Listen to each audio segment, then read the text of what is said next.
Assalamualaikum warahmatullahi wabarakatuh. Perkenalkan, kami dari kelompok 1 marketing manajemen akan menjelaskan bagaimana menciptakan ekuitas merek yang akan dijelaskan oleh satu Adelia Miki Nur Afifah, yang kedua oleh Testi Triwulandari, yang ketiga oleh Nenen Kuraisin, yang terakhir oleh Nur Fahmi Nur Salama. Ini saya akan menjelaskan tentang apa itu merek. Merek adalah nama, istilah, tanda, lambang, atau desain, atau kombinasi yang dimaksudkan untuk mengidentifikasikan barang atau jasa dari salah satu penjual atau kelompok penjual dan mendiferensiasikan mereka dari para pesaing. Merek juga bisa disebut dengan identitas suatu barang atau jasa. Yang selanjutnya adalah peran merek. Peran merek bagi konsumen yang pertama, mengidentifikasikan sumber dan kemungkinan konsumen menuntut tanggung jawab atas kinerja. Yang kedua, menyederhanakan pengambilan keputusan dan mengurangi risiko.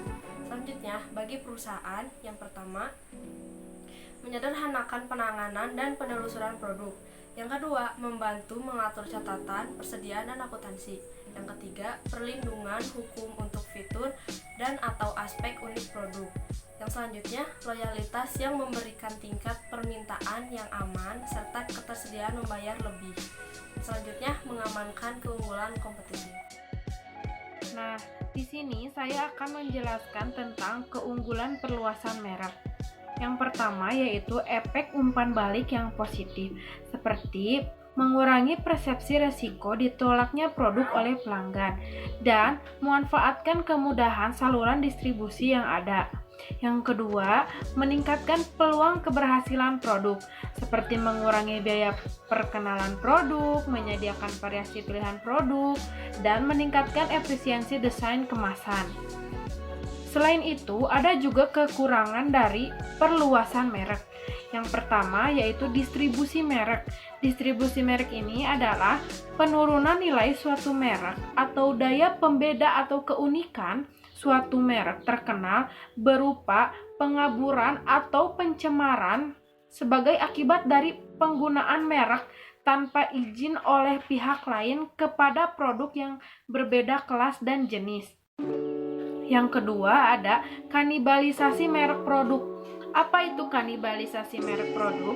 Yaitu peristiwa terjadinya persaingan antara merek perusahaan yang sama, umumnya terjadi antara produk baru dan produk lama.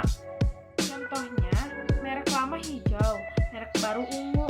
Perebutan konsumen apabila ungu merebut pembeli dari hijau atau sebaliknya, terjadilah kanibalisasi merek.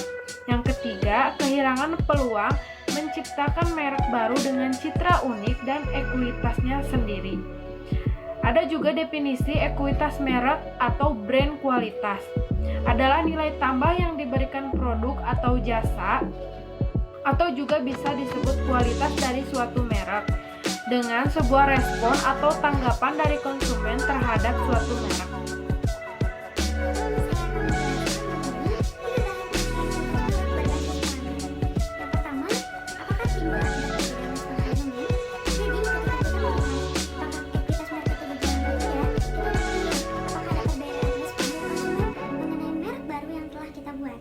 Yang kedua, pengetahuan konsumen tentang merek.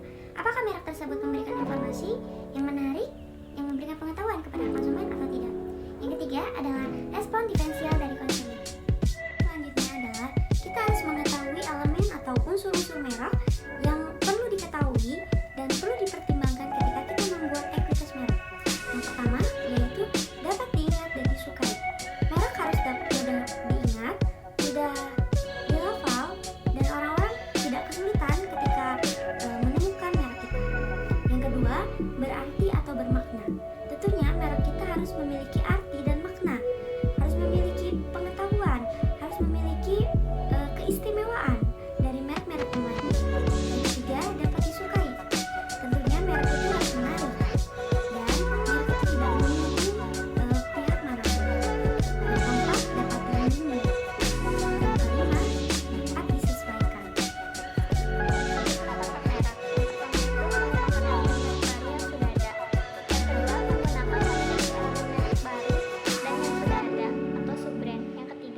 sudah ada, brand extension dengan perluasan dini dan perluasan kategori. Kemudian, faktor membangun ekuitas merek. Yang pertama, pilihan awal atas unsur atau identitas yang membentuk merek. Yang kedua, cara merek diintegrasikan dalam progres pemasaran yang mendukung. Yang ketiga, asosiasi yang tidak ditransfer secara langsung kepada merek. Tantangan membangun ekuitas merek. Memastikan konsumen